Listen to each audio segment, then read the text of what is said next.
The government's promising certainty for polytechs by the end of the year, amid fears more courses and teachers are about to be cut. National campaigned on disbanding Te Pukenga, the network of merged polytechs. But as political reporter Glenn McConnell reports, progress is slow, leaving the sector on edge.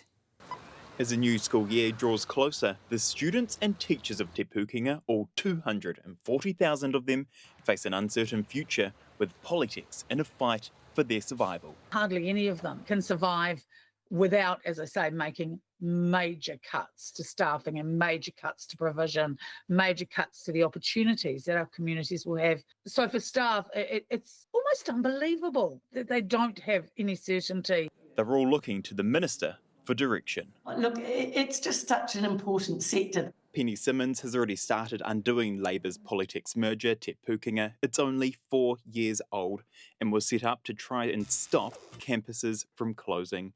Last year, 3 News revealed that just 2 of the 25 Te Pukenga schools had been deemed viable, putting a question mark over almost every campus.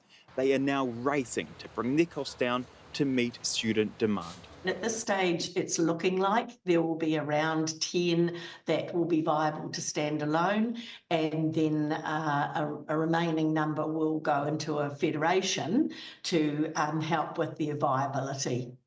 Documents released under the Official Information Act show Te Pukenga is planning for consultants to work through the year assessing the viability of each school, and the teachers and students at those schools are officially sick of it. It's not good enough for a minister not to have a clear direction by now. The minister has been warned of change fatigue draining the tertiary education sector. She's been told that students are now opting not to enrol, worried their campuses could close. Quite frankly, this government needed to have a clear idea of what it was doing, but it's dragging on.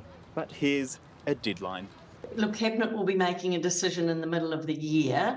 This is going to be a really brutal year for staff. Te Pukenga divisions are going to have to cut huge numbers of staff, cut huge number of courses. In the meantime, the public will have to wait to learn what's being cut, which polytechs will gain their independence, and who will join the Federation. Those in the Federation will deliver a mix of online and in-person teaching, with the Open Polytech leading the way. They've not kind of considered the public good aspect at all. And we think that amounts to, going for a privatization by stealth option. We are looking at particularly standalone polytechnics in a federation, but also working with private providers, because private providers are really important. All options still on the table as lecturers across the country ready for restructures.